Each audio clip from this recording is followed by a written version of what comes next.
morning.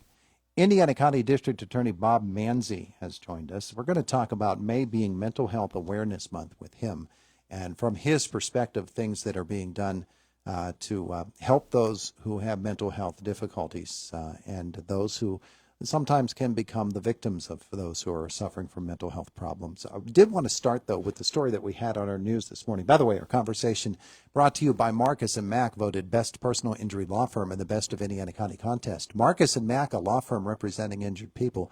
Story this morning is the latest scam where people are getting a Facebook message that says, "Look who died in an accident. I think you know him, so sorry." And then there's some crying emojis and then a link that looks like it would lead you to the story. What it is, though, is it's a phishing scam, and it's designed to, again, get into your wallet and get your personal information. I know that you are always concerned that people not fall victim to scams like this. This is just the latest in a long line of them, isn't it? This is the latest in a long line of scams, and there'll continue to be new scams that come up. That's why we spend a great deal of time and effort trying to raise awareness of the scams, and we appreciate what you do with bringing that information to your listeners. Anytime there are links to click, whether it be through a Facebook, a social media, email, or text messages, unless it is coming from a source that you absolutely know is a good source, the best thing you do is save yourself the hassle and not click it. Yeah, and the thing with this one is somehow they have gotten a hold of your contact list, and so it comes from somebody who is on your Facebook friends list. It's easy to do when you go to somebody's Facebook page to see who they're friends with and make it look like it's coming from them. So, yeah, that's something to be aware of and to be wary of as well. All right, so the reason you're actually here this morning, though, is to talk about May being Mental Health Awareness Month. A couple of hours ago, Trooper Clifford Greenfield was with us. Talking about it from a police standpoint and what people should do when they encounter somebody who's having a mental health event, and that can be a very dangerous situation. You're quite aware of that, but you also have the perspective of somebody who, once that person gets into the legal pipeline, into the system, we have to find a proper way to deal with that, and that's not always been the easiest thing to do, has it? No, it has not. The issue of having a defendant in the criminal justice system who is dealing with some level of mental health issue is a big concern to everybody involved, my office, the courts, the defense bar, the jail. The purpose of the criminal justice system is to make our community safer, to stop recidivism, to stop people from re-offending. And many times the best way to accomplish that is to get a defendant the appropriate mental health treatment they need in order to make sure not only do they get to live their best life, but that they're not coming back to the criminal justice system. Unfortunately, our jails across the country turn into a default system for people dealing with mental health issues because they are not addressing that issue prior to having committed a crime or having that interaction with law enforcement.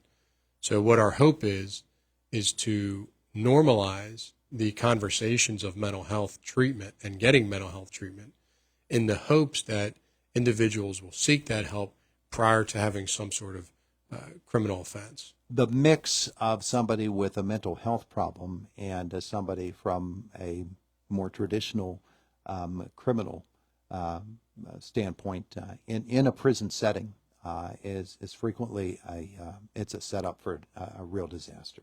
It certainly can be. I mean, depending on what the issue is, we have individuals that really wish there was a secure facility focused just on those mental health issues that they could be getting help at, and just a lot more of those resources. And when we talk about this, we are not just talking about the individuals who are dealing with a very significant diagnosis of, let's say, bipolar or schizophrenia. Many times we'll have people who are involved in the criminal justice system because they're not dealing with a high level of stress in their life appropriately. They are going through depression or anxiety, and instead of adjusting things in their life or seeking professional help on how to appropriately deal with it, they end up at a bar having way too much to drink, getting behind the wheel of a car, being arrested for DUI, or worse, being arrested for a DUI homicide. So, again, when we talk about it, we're not just talking about somebody that we may look at and say, there's a person diagnosed with schizophrenia or some very, high level mental health concern. Just dealing with going through a divorce and having to deal with that stress and anxiety and depression appropriately, losing a loved one and not addressing your grief appropriately. These aren't necessarily things we're all trained to do and we deal with every day. So being able to reach out and talk to a professional to say, I'm going through a rough patch and I want to make sure I deal with it in the healthiest way possible. And I think if we as grown-ups, as the adults in the room, and especially men, really start having that conversation with other men and with other adults, what we'll find is there's a lot more people seeking mental health treatment than we ever think.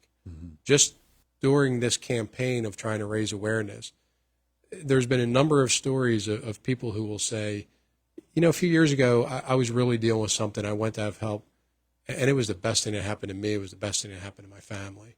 And I think by normalizing that conversation, seeing how prevalent it is, more people realize it's okay to go get help from a professional.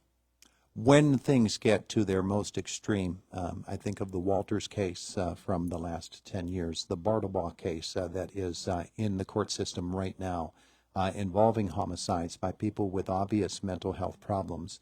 That is tragic enough. And you as a prosecutor have to deal with handling that properly and coming to the best result of that. And sometimes that's a really, really difficult proposition. How do we handle this case or that? There's no catch-all that is going to just plug into a formula so that you can deal with this. But I know you'd like to get to the point where when someone has the problems that could lead to what happened in those cases, we've caught it early enough that treatment begins and we have a more successful outcome before we get to something that tragic. Absolutely. Early treatment in any type of health-related issue is proven over and over to be the best case scenario. Think about a physical health issue. If you find something early and you get it treated early, chances are your success is going to be much higher. Your health is going to be much higher. It is the absolute same issue with mental health issues. If you're dealing with a tough patch in your life and you get help and nothing bad happens, that's ideal. If you are dealing with depression or grieving or anxiety or any other number of issues, and then you're arrested for a DUI, and then you end up with some other criminal interaction, now you have all of the other things you've already dealt with plus more stress in your life, which is only going to harm you. So ideally, having folks understand it's okay to get help, to say, I need a little help here, is ideal because, the research shows over and over and over again, early intervention is going to work. Not only is it going to help your physical health, but by addressing those mental health issues early on, you're going to help your physical health even better. Because if you're dealing with depression, anxiety, grief-related issues, or other mental health issues, the science shows it has an effect on your physical health. So now you're likely to start having issues with your physical health you don't like, gaining weight, being lethargic, being tired, having eating issues, and all of this just simply compounds further and further.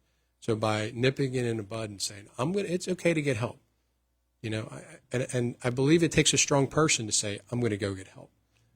For a variety of reasons, men seem to have a much more difficult time with mental health struggles, leading to some very, very poor decisions that can end up costing people's lives.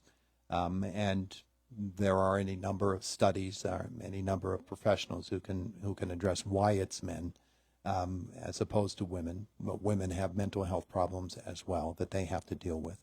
From a prosecutorial standpoint or from a law enforcement standpoint overall, what are some of the resources that people can turn to in order to avoid the worst of results?